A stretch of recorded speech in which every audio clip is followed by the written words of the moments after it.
transformed into a living room war for millions of viewers of Soviet television. Good evening, I'm Mark Russell. Tonight, for the next hour, we'll be bringing you these and other highlights from the past year on Soviet TV.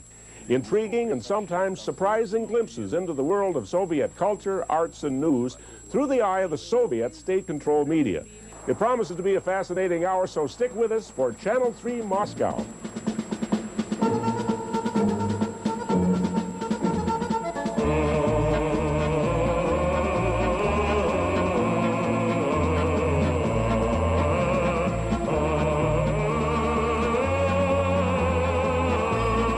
Channel 3 Moscow with Mark Russell, made possible in part by a grant from the Corporation for Public Broadcasting. Last spring, while working on a documentary on international satellite technology, a group of producers here at Minnesota Public Television stumbled across this piece of videotape. We are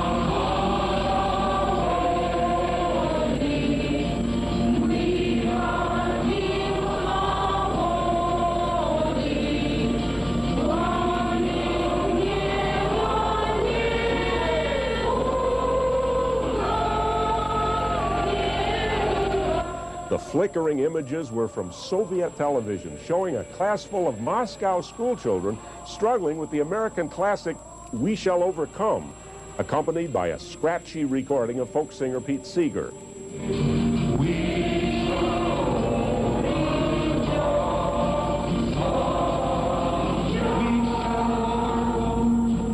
In the months since then, Minnesota Public Television, with the help of Creighton University, has taken on the job of monitoring, translating, and analyzing hundreds of hours of domestic Soviet television, TV intercepted with some difficulty directly from an orbiting Soviet satellite and not intended for Western eyes. Receiving the Soviet TV signal was an exceedingly tricky procedure and one that often resulted in less than perfect video quality.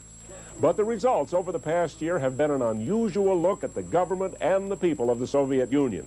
Tonight, we bring you the year's highlights. We begin with a look at how Soviet TV reflects culture and entertainment in the Soviet Union, everything from popular music to game shows, and one very visible element of Soviet culture is ballet. As we see in this first story, even children in the Siberian city of Novosibirsk must start early in the pursuit of a career in dance. Сегодня заключительный, третий день.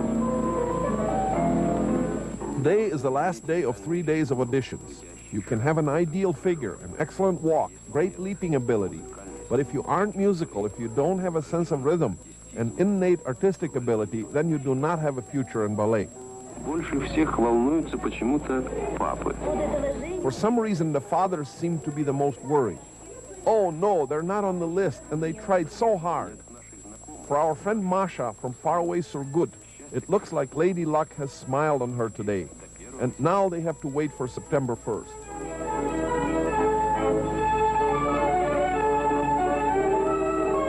While many Americans envision Soviets as being rather dull and humorless, we've seen several reminders this past year that the Soviets laugh at many of the same things we do, like this stand-up comedy routine about dieting.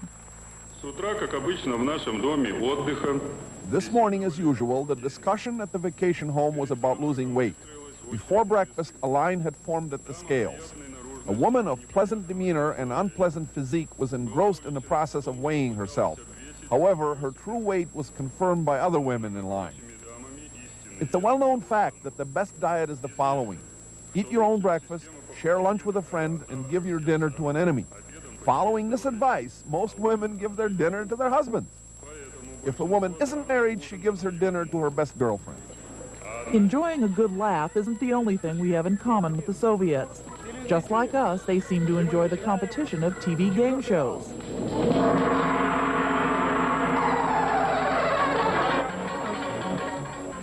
And now for the fourth round, the compositions of the Swedish anti-fascist writer Lagerfest. The score is 2-1. The televiewers are leading. We're starting the fourth round.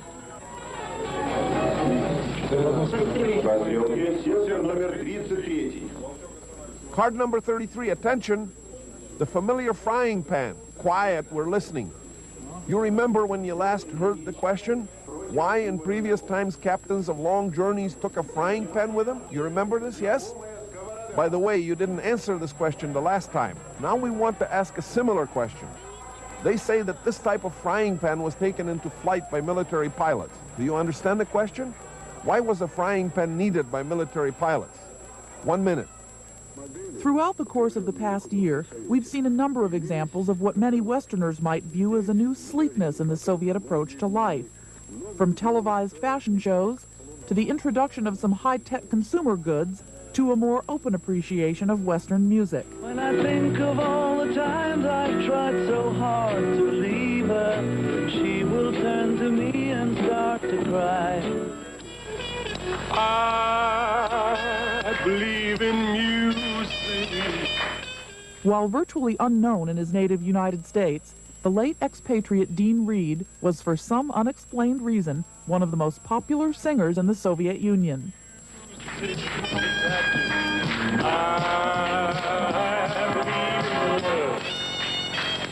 But while Western influence, especially in music, may be growing, it is not yet universally accepted. On April 15th, for example, we saw this sarcastic exchange about the value of Western rock lyrics. Let's look at another group, Twisted Sister from New York City, that is mentioned in this letter. They are especially popular. The leader of the group is the guitarist-singer Daniel D. Snyder. I'll show you what he looks like. Here is the cover of the American magazine Rock World. That's him on the right. He looks like some kind of strange being, maybe even resembling a female. In my opinion, it's a totally revolting spectacle. You can see the kind of situation where fans of hard rock become animals. They are quite aggressive and very dangerous. Having learned the kind of music offered at rock concerts, the metal fans play out the music's message on the streets. They form gangs and frequent areas populated by minorities and foreign workers. As you can see, all of this begins with the music of hard rock and heavy metal, and it ends with the beatings of perfectly innocent people. Finally, while politically charged music is rarely seen on Soviet TV, this peace-oriented rock video was one interesting exception.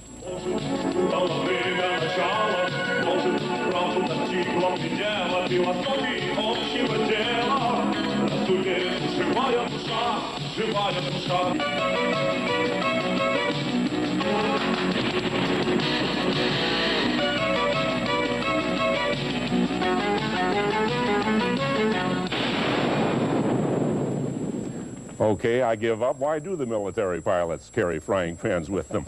Well, joining me here to talk a little bit about what we're seeing tonight are three Americans familiar with the Soviet Union, its culture, and its history. Harrison Salisbury has traveled and written extensively about the Soviet Union. He's also former Moscow bureau chief for the New York Times. Nick Hayes, an author and professor of Soviet Studies with Macalester College and Hamlin University in St. Paul, Minnesota. Angela Stent heads the Department of Soviet Studies at Georgetown University in Washington, D.C. Also with us is Jan Smaby, who has for the past year been a part of the team in St. Paul engaged in monitoring Soviet TV. Okay, are we all in agreement now? They're absolutely correct about punk rock. Well, who knows? I mean, the point is, Jerry Falwell would agree. A lot of conservative Americans would agree. But the problem is the Soviets... rock has become a big controversy in the last few years, and they want a different image. They want a younger, more hip, European-type image, and therefore, what sort of rock is going to be acceptable? Some nice, cleaner stuff, Dean Reed, wholesome, but okay, they lumped in Elvis with the Twisted Sister. Right, and, do they not know there is a difference? My only explanation for that is that's some sort of old grudge from the Khrushchev era. I don't know why they slipped him in that spot. I think what Nick's saying is very important. That we mustn't forget there's really been progress. 24 years ago, Khrushchev denounced Western pop music in words that are unrepeatable on primetime television. Now they accept the Beatles. True, Beatles are now almost classical music here.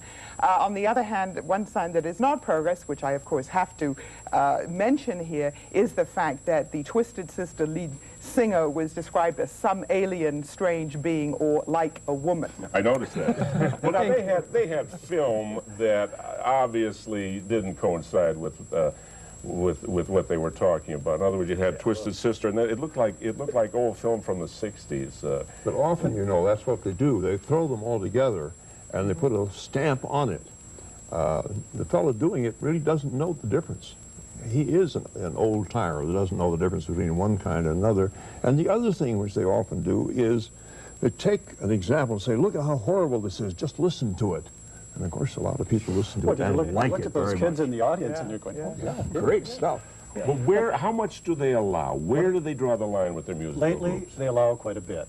In the last year or two, there's been a peculiar irony that they've discriminated and withheld a lot of the native Soviet groups who are really very good and experimental, allowed some tamer Soviet groups on, but they've opened the door almost completely to most European groups, Italian, French, Spanish groups, a lot of British groups, no Boy George on there.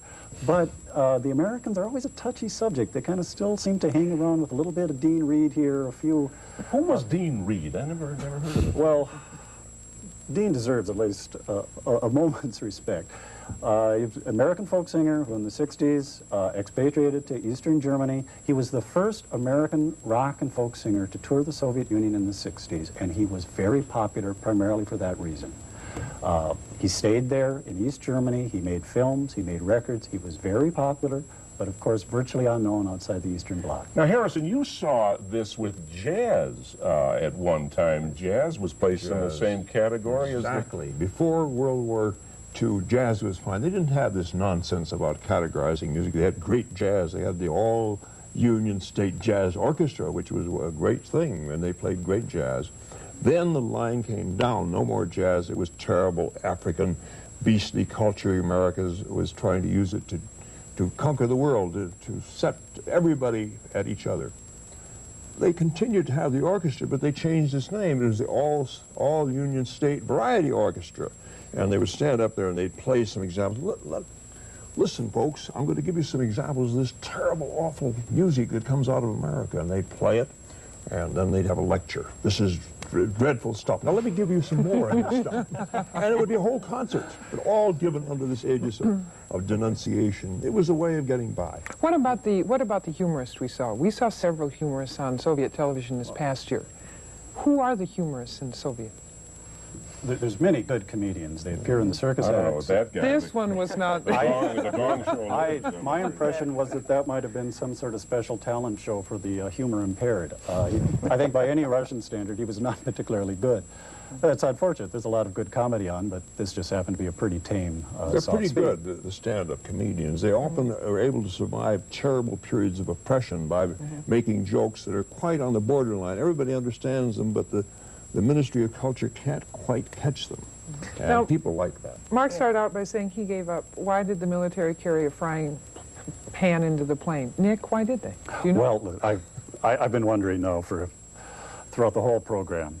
I've heard a variety of answers for these. One is that they used to name airplanes after appliances because they made funny names. They used to call them like Primus stoves. Another is because they flew so low over Europe, they needed extra protection and the pilots had to sit on the frying pans. Some people say because on long flights they could actually cook with them, but it might be best, maybe we should let our viewers decide. They can phone in, and at the end of our program we're going to be showing some Soviet appliances and products, and maybe we should award the viewer who knows. And we'll send you a PBS frying pan that'll go right into your tote bag. Now, we're going to move on to the next segment. Now, television is popular inside the Soviet Union, and viewers in Moscow have their choice of 4 channels, all state-controlled, and most are run out of this facility, Ostankino, just outside of Moscow.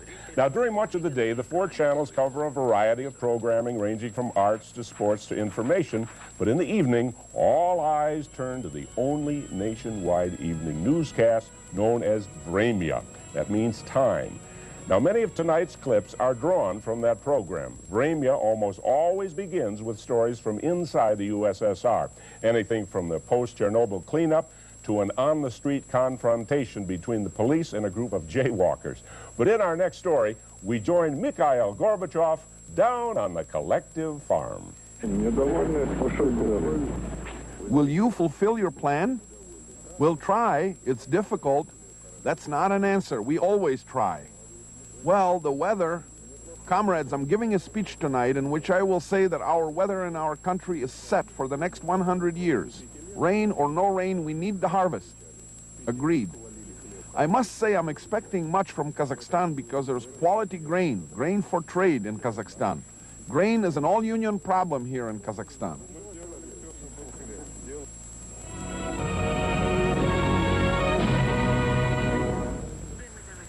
Aside from trying to inspire good workers, another function of Soviet television appears to be to provide almost paternal reminders to viewers to be good citizens and good neighbors, as we see in this announcement from June of last year. Respected comrades, before continuing our programs, we remind you to maintain quiet in these evening hours. Please turn down your televisions, radios, and tape players so you won't bother those who are already resting. Don't forget about our other ongoing request to economize on electrical energy, gas, and water.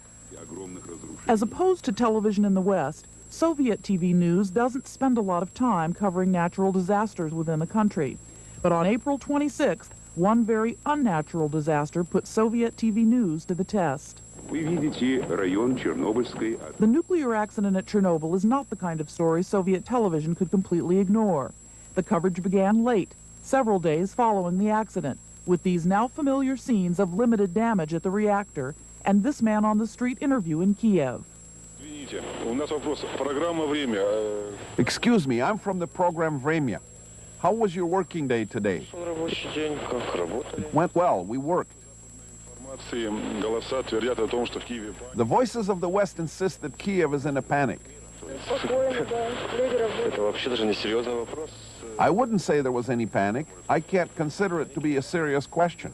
Panic? What panic? There isn't any. I'm from the program Vremya. How was your first working day after the holiday? Well, I had to work during the holiday to evacuate people from the Pripyat region and Chernobyl. We were evacuating people to the Borodyansky region. What can I say? The transportation was well organized. We had no problems. By midsummer, however, Soviet television was routinely handling Chernobyl as a major domestic story. In this next report from late July, viewers were shown a housing project for former Chernobyl area residents. By fulfilling these orders, we consider ourselves as taking part in the Chernobyl cleanup. We understand what kind of conditions the people have to work under in there. So all of us Soviet people, including the workers at the Kuybyshev factory, are making our greatest effort to carry out our task in time and do the highest quality work.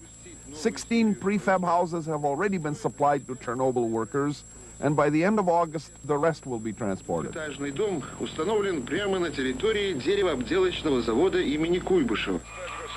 disaster at Chernobyl notwithstanding, Soviet TV now seems to be providing more open coverage of technology.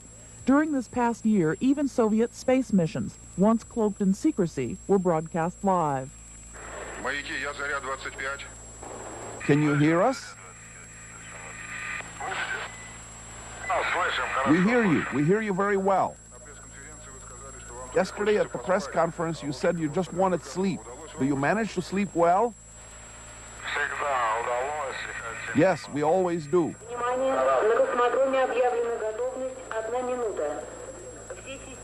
Attention, the takeoff will take place in 1 minute. All rocket systems and connections with the Earth monitoring system are fully ready for takeoff.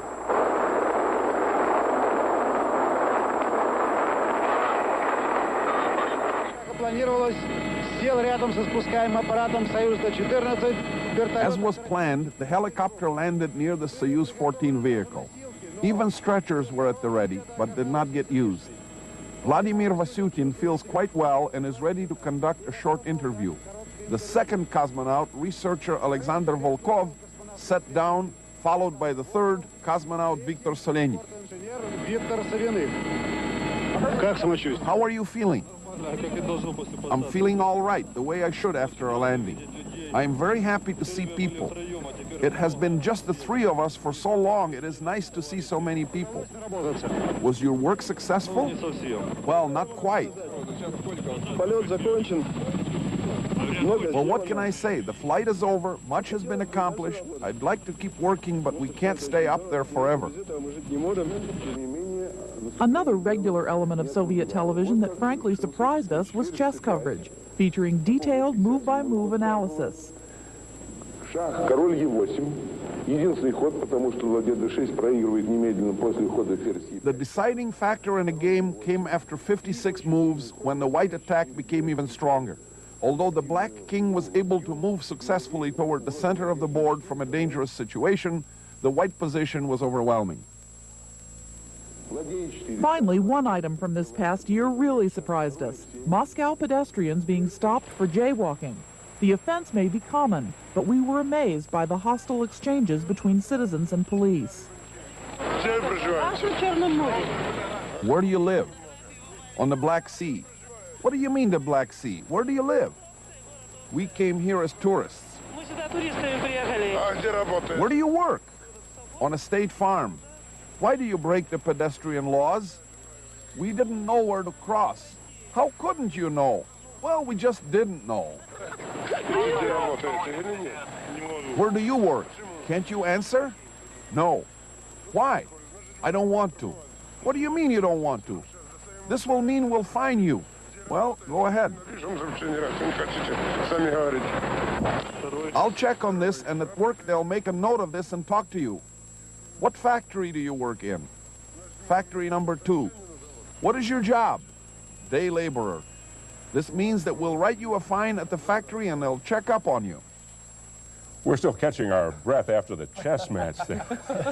Listen, Russian national television, a jaywalking worthy of all that coverage? Well, for Americans who think that there's never anything negative on the Soviet media about the Soviet Union, this was a wonderful piece. I mean, it's a typical popular Soviet piece, and the sympathy goes, why is that policeman picking on that poor lady from the Black Sea? And you see a worker lipping off to the policeman.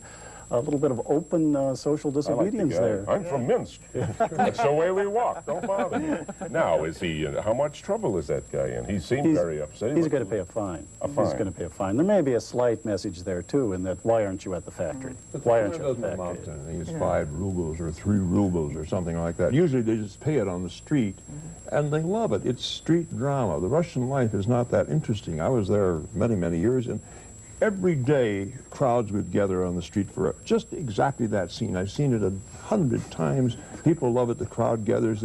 They go back and forth, and they all jump on the militiaman, every one of them. What do you do? Real policeman. Real policeman. He was a central casting stereotype of a Russian. But no, the women were laughing at him. That's right. The man wasn't. Now, why was that? He was just being nasty to him. That's all. Well, the women are used to dealing with quote-unquote young men like him, probably. Right. By the way, in terms of jaywalking, also when it happens to a foreigner, and they do accost foreigners sometimes and try and ticket us, again, one gets crowds, and usually the crowd sympathize with the foreigner and not with the militiaman. Now, when Americans go over there, so often they come back and say, there's no crime, you can walk around the streets at night.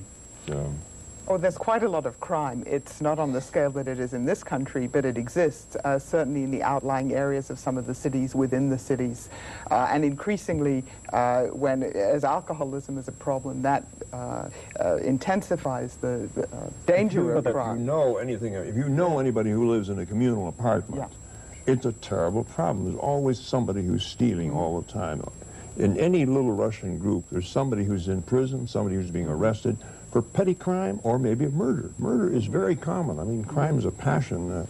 You think they're in Italy? They're in Russia. Well, particularly if you have 3 or 4 people living in a room and 5 families living in an apartment, this intensifies the kinds of things that lead to crimes of passion, which, by the way, explains why on Vremya they ask everyone to be nice and turn their televisions down and not to make too much noise. You have 15 to 20 people in an apartment. You have to consider your neighbor's feelings. Harrison, would you walk the streets of Moscow at night? I would, but I'd be careful about it. There's some places I wouldn't mind walking on Gorky Street if I didn't mind stumbling over the drunks, and I guess there are not so many there now. But I wouldn't walk in dark streets, not now. In Stalin's day, yes, they were police, believe me. You didn't have any problems. But still, Harrison, the psychological environment of Moscow is radically different from, say, a major American city or even a European city. People, it's true they're aware of some crime, but people are on the streets late at night, virtually all sections, and there's not the in-depth fear of being on the streets there that you would find in America. And of course, it's difficult to possess weapons in the Soviet Union, so the kinds of crimes are very different than they are in this country. It's difficult to have a Finnish knife, as they call it. They all make them in Russia, but the Finnish knife is a very important dagger. Chernobyl piece was filmed before the Russian statement in Vienna this past summer.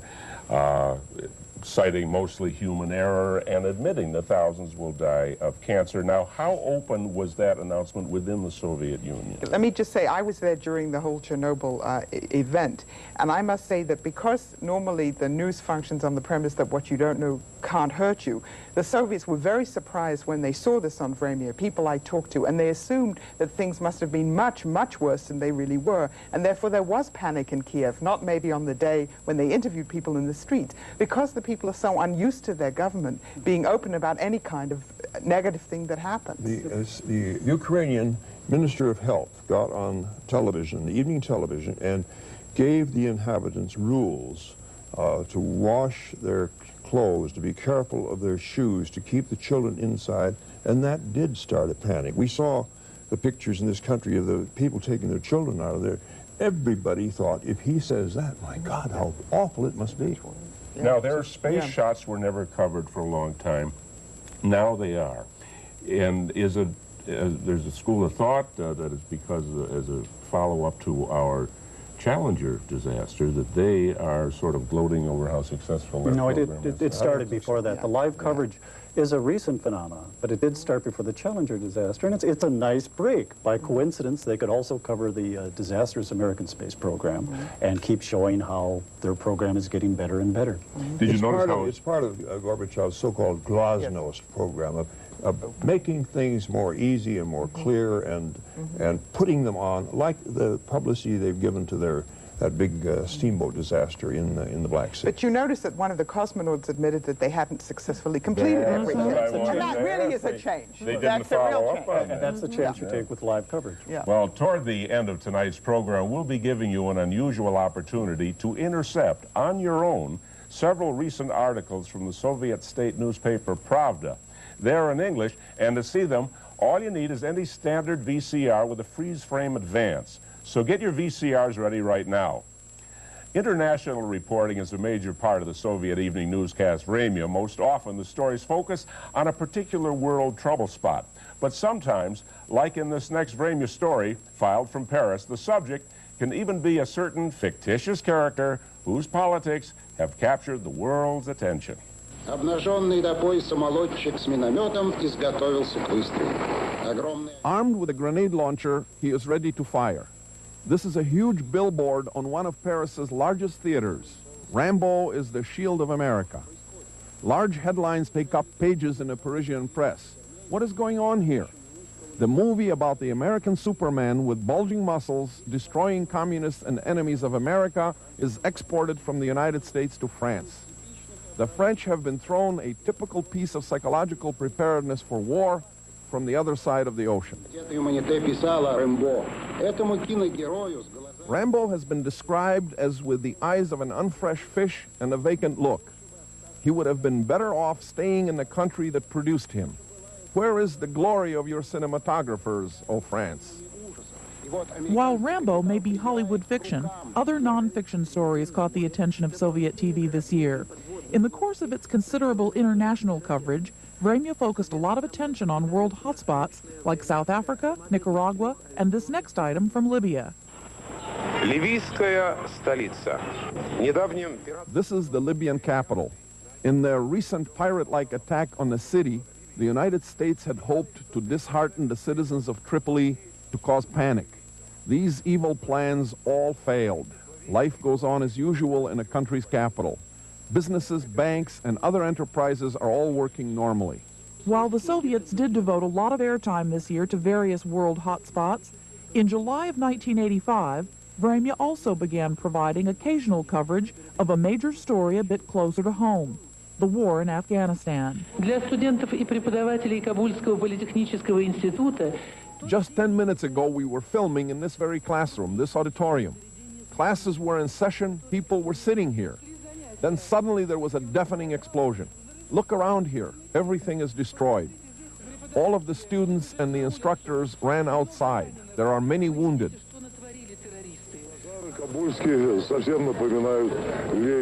The market here in Kabul is abundant with all sorts of fruit and vegetables, and it must be noted that they come from the so-called green zones where it is warm now and the citrus harvest is in full swing. I'm talking about this now because Western propaganda has created a campaign of rumors and lies maintaining that there is hunger in Afghanistan caused by Soviet authorities and soldiers who burned fields in the summer and destroyed farms. They also say that the Soviet troops buy up all of the food, leaving the native people hungry.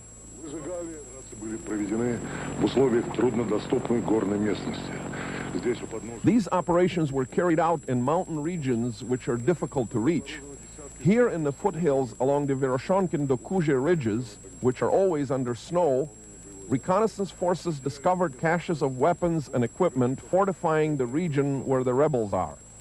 The success they had in fulfilling their task was determined by their quickness, the skill of the helicopter pilots, and the fighting determination of the Afghan landing troops. The air attack was so swift that, as you see here, the Dushman literally threw things and, in a panic, ran down over there. And look, when I got here, the teapot was still hot.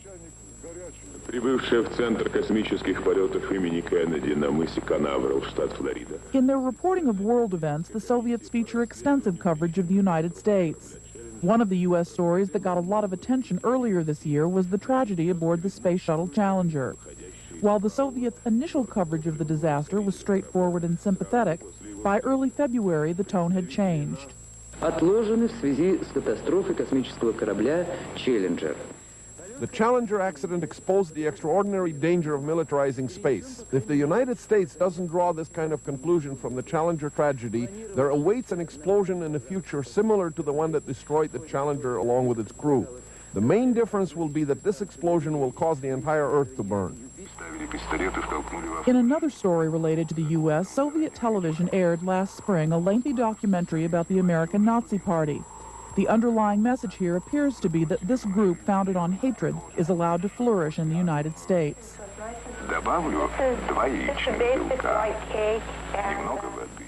An American housewife is letting her daughter in on some culinary secrets.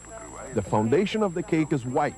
I'll add 2 egg whites, a little water, and I'll bake it for about an hour.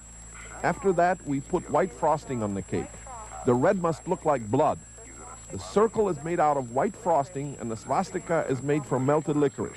And then you put on the red frosting so it will look like a flag. Today, the Nazi Party of the White People of America has branches in 30 American cities and in military posts, too. The racists have patrons in the business world and in politics. While Soviet television broadcasts routinely differ from Western media in emphasis and interpretation of the facts, every once in a while this past year, we came across items that were verifiably untrue. One example was this story from February 28th on FBI's surveillance of Samantha Smith. Пришли авторы документальной передачи, подготовленной телевизионной компанией KRON в Сан-Франциско. The American schoolgirl who was internationally known for her plea for peace and who died in an air crash last year was kept under close watch by the FBI for a long time. This conclusion was reached by the makers of a documentary film at the KRON television station in San Francisco. The FBI, frightened by Samantha's peace mission to the USSR, followed her tormentedly, according to KRON. Национальной обороны и внешней политики. Город по имени Балтимор. 1,5 часа езды от Вашингтона. Of all of the stories about the United States that we saw on Soviet TV this past year, most of them served simply as general indictments of American foreign and domestic policy. One good example was this look last October at the people of Baltimore, Maryland. I'm from Moscow TV. Can I ask you a question? What would you do if you were president of the U.S. for one day? Would you change anything? Leave things as they are? Of course I would make changes. I would give people jobs. That's what I would do. Представьте, что вы стали президентом Соединенных Штатов. Make believe that you have become president of the U.S. I'd move the capital to Baltimore, get rid of the speed limit. I feel Reagan is going the right way. So you approve of Reagan? Yes, 100%. Well, maybe 99. So you are 1% against? It's not worth talking about. And what do you think? I think something should be done about the people who pretend they are poor to get on welfare. The first thing I would do is build affordable housing for everyone. This is the first priority. Would you stop police brutality? It's impossible. That will always happen. Aha, then you disagree with Reagan 100% of the time. I love that. Jan, the TV station, KRON now, what is an update on, what did they do? They said that the FBI followed Samantha Smith? Well, we did check with KRON in San Francisco, Mark, and that clearly, what we just saw in Weimar was a great exaggeration. KRON heard a rumor, and a rumor only, that there was an FBI file on Samantha Smith. They were never able to prove it, and they certainly never were able to show that the FBI was harassing Samantha Smith. Do the Russians really believe we bake Nazi cakes? Well, they fear that there may be a lot of Nazis circulating in the Western countries and the United States. But what's amazing about that is that's really old, obsolete footage. I mean, why don't they cover, real stories of new right-wing lunatic organizations in the United States? Where is that film from? That's from California Reich, which was a documentary produced, I think, at least 20 years ago. Other parts of it, there was, I think, a few shots from the Ku Klux Klan from an incident in the 1970s, but it's old stuff. I think the reason they show that is because World War II was still such an important part of current Soviet literature, movies, young children in school learn about it. It's as if it were yesterday. They guard the flame to the unknown soldier, and it's something that evokes a memory of a time in the Soviet past when everyone was united against the fascist enemy. And by showing Nazis with pictures of Hitler and swastikas, this evokes a very strong emotional reaction in people. It links directly Nazism to the United States imperialism, and it fits in very well with what the Soviets really are trying to teach their young people about life in the outside, about the outside world. And I think if they focus too much on racial problems and on more contemporary right-wing groups, this wouldn't have touched such a raw nerve in the Soviet Union. And the Soviet Union anyway, their attitude towards Africans is not exactly what stands in the Soviet Constitution, so this is not something that would have the same appeal there. Harrison, it's a 50-year game, isn't it? We call them slaves of a captive system. They call us decadent capitalists. Does it matter as long as we're not shooting at each other? Oh, I think it does matter because it has a lot to do with our attitudes back and forth. And they have had, in the 50 years, I haven't known them for 50 years, but 40 years anyway, they've always had an argument against us which they'll throw up when we criticize them or when they feel inferior in some way or self-conscious about something.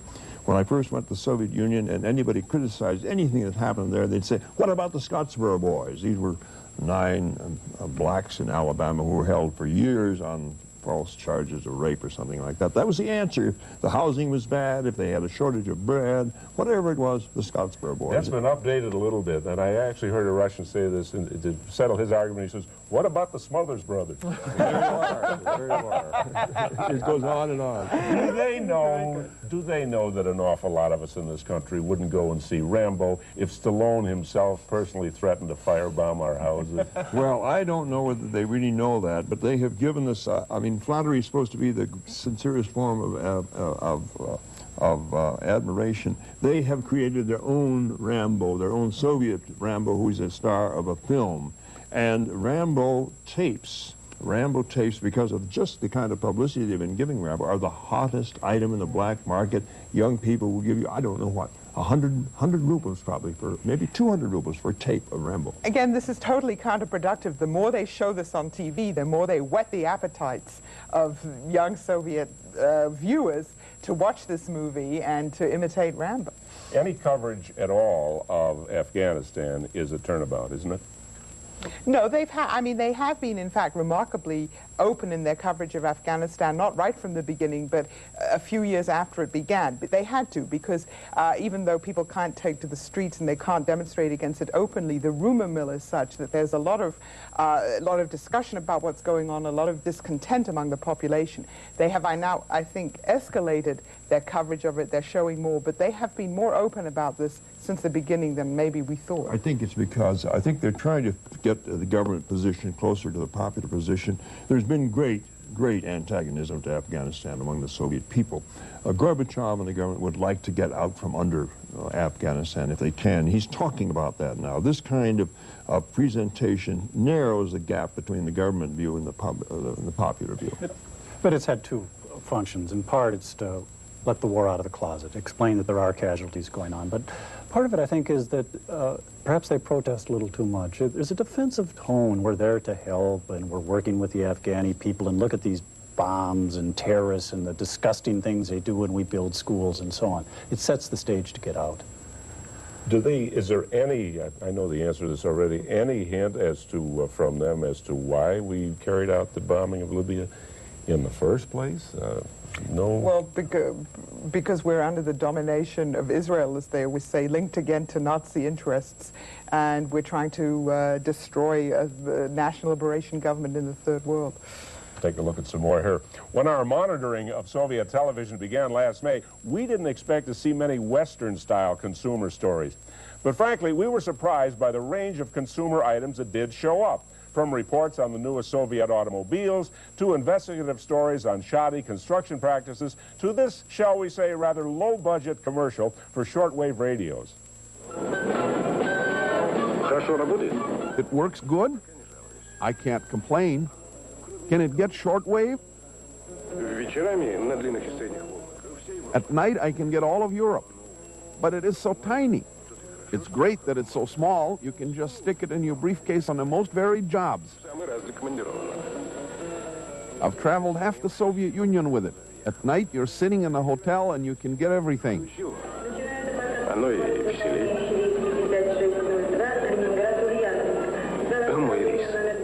That's my flight. Goodbye.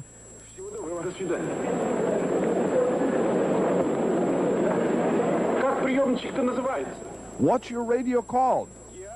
Giala 410. Giala 410. Giala 410. Let's remember the name of this portable radio. We too have to be on the road at times.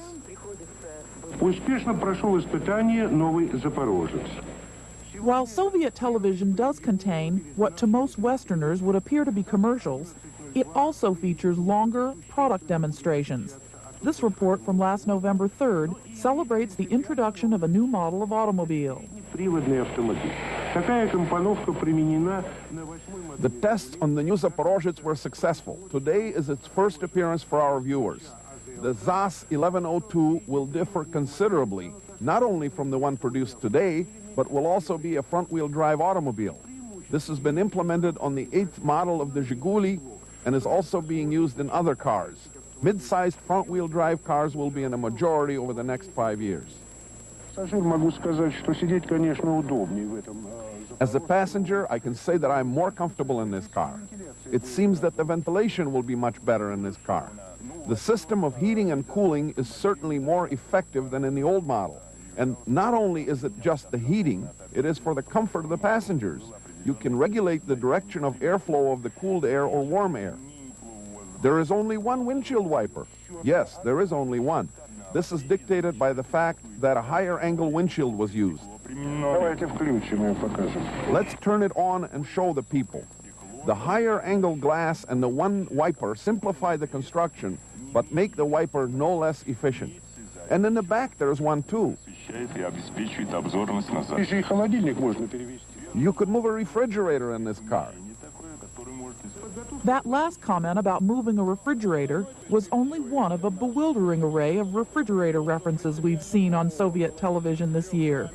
There have been stories about everything from refrigerator maintenance to the history of the popular ZIL model.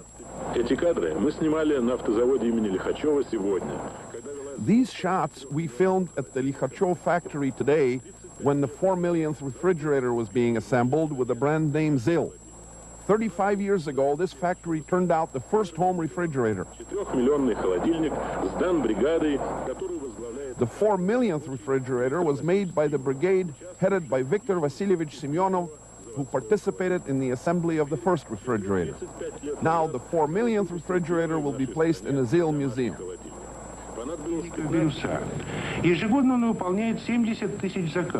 The past 3 years on Krasnodarskaya Street, the Center for the Repair of Refrigerators, Biryusa, has been in operation. Every year it fills 70,000 repair orders. Every year there are more orders, but fewer people coming to the plant. This is the reason why. A refrigerator is not an iron. You can't carry it to the shop. You have to haul it, and not every model will fit into a taxi. To get it there and back will take more than a day. The center takes the majority of its orders by phone. If the dialed number is busy, the call is automatically switched to another line. You can call from 8 a.m. to 9 p.m. This job has no lunch breaks or holidays. Here in the center, there is a large demonstration hall with even more economical refrigerators featuring color models of the Birius. You can order a model color here that matches the color of the kitchen interior. Because the factory is so conscious of the quality of the product, they established this center. Cracking down on poor quality goods and services has been said to be a high priority for Soviet Party leader Mikhail Gorbachev.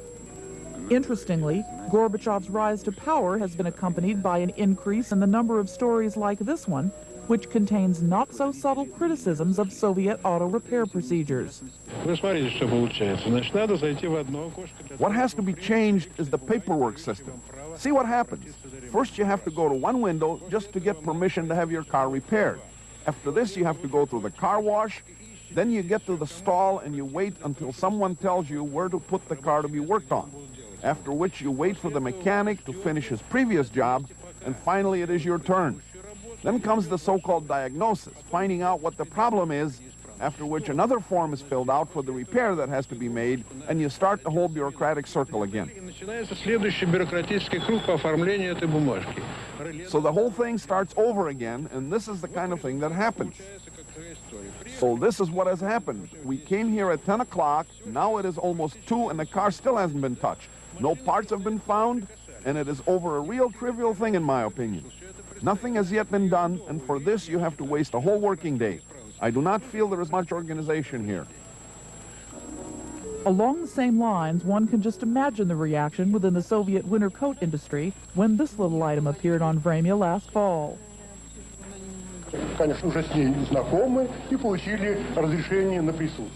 Our first question is to the director of the Universal Store, Lydia Nikolaevna Ivanova. Could you please show us those winter coats that are currently being advertised to our viewers? Are you kidding? These kinds of winter coats couldn't be in a store. We have them only on very, very rare occasions. We simply aren't getting them. They don't give them to us. We don't have them anywhere. And now I have a question for both the buyers and the sellers. Tell me, what kind of coats do you dislike and which shouldn't we advertise? These coats are too heavy, the nap is too long, they're too expensive. 260 rubles. You can buy a better coat for that kind of money. Would you like this winter coat? No, I wouldn't. Well, I think that the workers of the Wimpel and the Salute factories are listening to us and will take measures to improve the quality of their goods. But probably the most scathing consumer story we've seen on Soviet TV in the past year has been this report from February on shoddy construction practices. Its investigative tone and confrontational style would have made Mike Wallace feel right at home. Anton Pavlovich, you have just completed 149 apartments. You see the new tenants moving in. How do you feel about this? I feel satisfaction. How would you rate your work, especially in terms of quality? The quality of our work will be determined by the tenants. So let's listen to their opinions. Our film crew spent time in many apartments, and what you will see and hear now are typical reactions. Here's an example. You open a cupboard door and it falls off. There isn't one shelf in this cupboard. Some kind of builders. What are we supposed to do? Steal the shelves? I think that the builder feels that you ought to be grateful just to be in a new apartment. The amount of work and repair the new apartment may need is none of their business. You call this quality? We will never find wallpaper that'll match this, so we have to change the wallpaper in all of the rooms. Here the linoleum is bad and there's water on the floor, so the linoleum has to be fixed too. The doors and the windows don't open. They all have to be done over. The simplest things don't work. I feel shame for the builders. Everything they do is slapdash. Don't they take any pride in their work? We played this tape to the foreman of the building crew. What do you say to this now, Anton Pavlovich? I have nothing to say. He was sentenced to 10 years in one of his own apartments. In this country, a story like that, the investigative reporters, the local television, they find these things, and then they air it, and then they go to the government and they say, look at that slumlord, what are you going to do about it? Now, how did that story get on the air in Russia? I think what probably happened is that at a local level, and when one's discussing economic questions, particularly under Gorbachev, it's quite acceptable for people, ordinary people, to write to their local newspapers, to complain to their local Soviet, the local government, about shoddy construction, about bad housing, as long as they don't criticize the system as a whole, as long as they don't criticize the leadership. This is probably how that story got on the air. And then someone much higher up decided to make an example of this particular luckless Anton Pavlovich and his housing development. It could have been anywhere in the Soviet Union, and this is how it got on the radio. I think it's a little bit of a, I disagree just a wee bit. I think every day the authorities get hundreds, if not thousands, of letters complaining about apartments and everything else that's wrong in Soviet life. A decision comes first up at the top at Gorbachev or in his secretariat or in the Central Committee.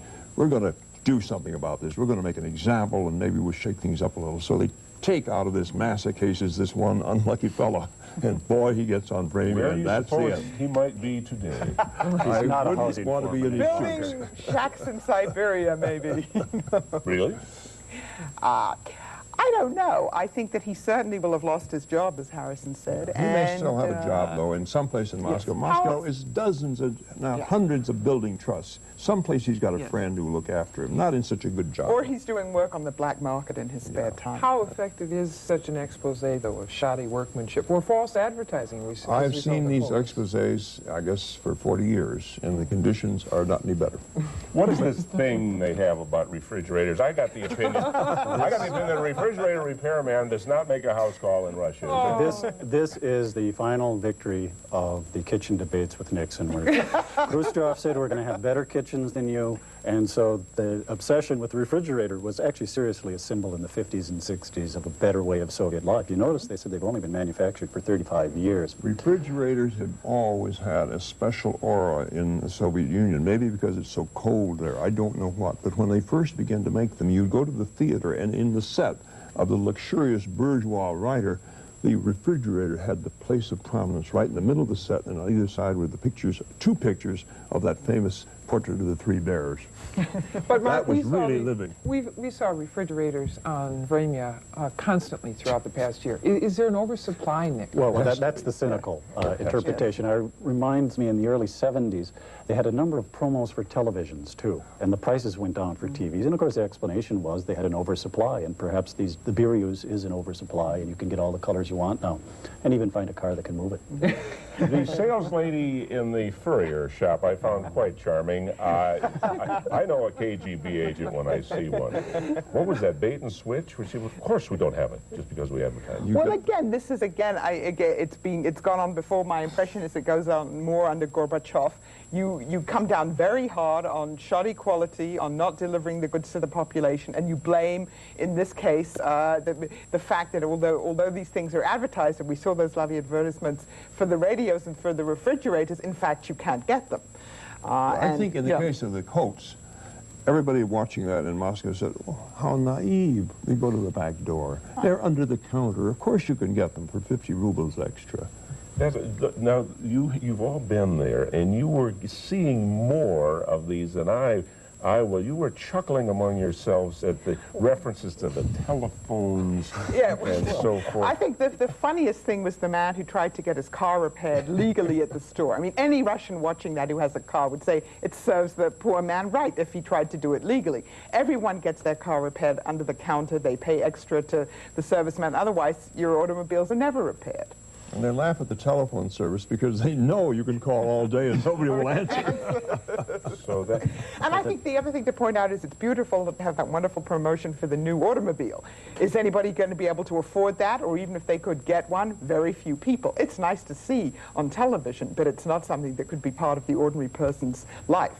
Harrison, they're sending this stuff over here, not that it was discovered accidentally, as I said at the beginning of the show, but there is a degree of self-criticism of their media over there, is there? Yes, there is. There's a lot of criticism, and Gorbachev has put the heat on the media, actually, for not being more sharp, not being up to it, not being more realistic, and even on big things like Chernobyl, there was a hell of a blast at the media. This very program blamed you for being slow, for being shoddy, for not getting to the heart of the issue, and believe me, things have picked up. If you watch Soviet television now, you'll see very good coverage on Chernobyl. Before we go, you may want to try something that we mentioned earlier in the program. For those of you with any standard VCR with a freeze frame advance, start recording now, and in a few seconds we will transmit to your homes at very high speed now the English language text from several recent editions of Pravda, the Soviet state-run newspaper. Then, on your own, just play the tape back, frame by frame, and read the articles at your leisure. It's an unusual process which we call data burst. So get ready. Here it comes.